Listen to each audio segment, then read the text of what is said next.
Yeah,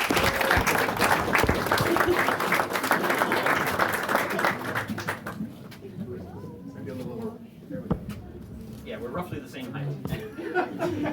Roughly. Roughly. Okay, so I work as a scientist. Long story, nothing to do with my routine, but I didn't always have a full-time job. When I first got hired, I was half-time. Nothing wrong with that, but it meant half money. So, what was I going to do for money?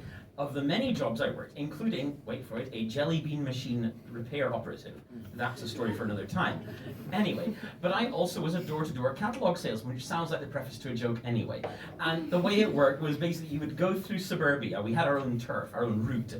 We'd go through suburbia, jam catalogues full of total crap through the door, and there'll be a note attached to it saying, hey, in like 2 days, I am going to be back. Can you stick the catalogue outside the door if you want to order something? We will deliver it to you. And I thought, yay, you know, sort of a bit of exercise, surely easy money. And we looked through the catalogue, and yes, a lot of the stuff was very, very silly. But at the same time, we thought, you know, we're going to make some money. And sure enough, you know, you would get, you know, I'd go through suburbia, I'd pick up catalogues, and you'd never see the customer until it came time for delivery. And one of our products, wait for it, I brought visual aids, because basically I don't want to have to describe it. Proudly presenting the modesty panel. This strange, okay, hopefully you can see it in the back. This strange bit of material has two little clips which you totally cannot see in the picture. Basically, it's to fasten onto a woman's bra straps, so you can be wearing a low-cut top and it creates the fiendish illusion like you're wearing a lacy top underneath without going to the expense and or heat of wearing an actual top. And we sold a terrifying number of these. I mean, genuinely. And each and every time, like I said, I never saw the customers. Each and every time, just like, well, Magnus and his story, I was holding on to the fantasy that one of these women would be Kelly Brook or someone who was desperately in need of me, the shining knight with the catalogue, to come and help cover her up. But every single time, it was always, oh, young man, oh, thank goodness you're here, I'll go and get me purse. It's like, crap. Okay, those things really do require covering. I mean, yes, many of our customers were of the older generation. And like I said, a lot of the stuff was totally hideous. There were metal covers for your hot plates with pictures of flowers or cats and flowers. I forget which. The point was, there was an old lady who bought 4 sets from us. You would think, why? Simple. Because once, just like throw pillows on a bed, which are pointless, she would stick these lovely, attractive covers on her hob, and then she would think, well, it's time to prepare me tea, turns on the hob, turns away, then notices a funny smell near. She's incinerated one of her lovely cat/flower covers, and since they come as a set, she has to buy another set.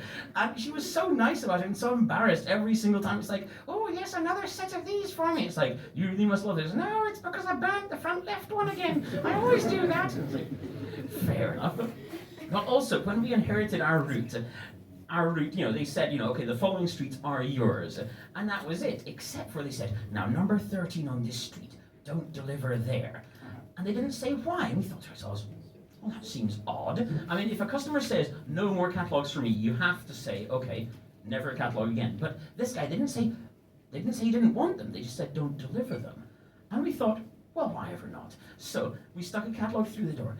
But it wasn't like this guy was a bad customer. It's not like he was aggressive. No. It was that he was unimaginably annoying. And so this guy, he would always order like a mountain of random crap from us. But no sooner had I picked up the catalogue than I'd suddenly get a phone call at home going, oh, hello there, it's John. I just noticed you picked up the catalogue. Can you tell me, please, when's my delivery going to come? And it's like, okay, John, it's going to be next Thursday. Oh, right, okay, see you. And then sure enough, like the next day, he'd phone us again and say, oh, hello there, please, can you tell me? So when's the delivery coming? Thursday, John, Thursday. Yeah, and this went on for a while until I just couldn't handle more John. I mean, and also sometimes he would order like this much crap, but then he would change his mind about this much crap. So I'd lose face with my boss. It's like, oh, your sales figures are amazing for this week, Andrew. But then sure enough, I had to return the hideous painting of a ship or whatever, and a spectacular jug for measuring out your fat. I mean, trust me, they sold them all. And then After a while, I thought, right, I'm just taking him off the list. No more catalogues for him. But his mother lived next door. And so sure enough, the next catalogue run, I get a phone call from John again saying, oh, hello, you accidentally didn't leave a catalogue at mine, but don't worry, I was visiting my mother, so I've put my order on her catalogue. I hope that's okay. And it's like, fine, John, yeah. Yeah, she was off the list as well, and so when we finally quit the catalogue runs, I left a warning, for the sake of your sanity and your family, under no circumstances deliver to this guy or his mother. Anyway, and I bet they probably thought, and delivered to him anyway. Thank you, guys, you've been wonderful.